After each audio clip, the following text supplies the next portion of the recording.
મહીસાગર જિલ્લામાં પહેલગામ આતંકવાદી હુમલાના વિરોધમાં વેપારીઓએ બજારો બંધ રાખી વિરોધ નોંધાવ્યો।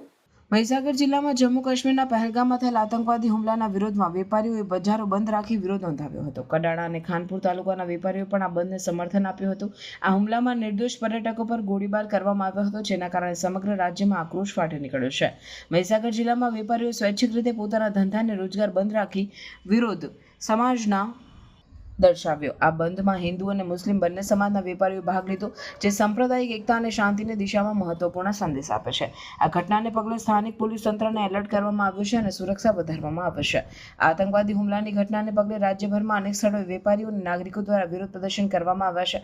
સાબરકાંઠા, અરવલ્લી, મોરબી અને મહીસાગર સહિતના જિલ્લાઓમાં બજારો બંધ રાખવામાં આવ્યા હતા અને આતંકવાદીઓના પુતળા દહન કરીને વિરોધ દર્શાવવામાં આવ્યો હતો।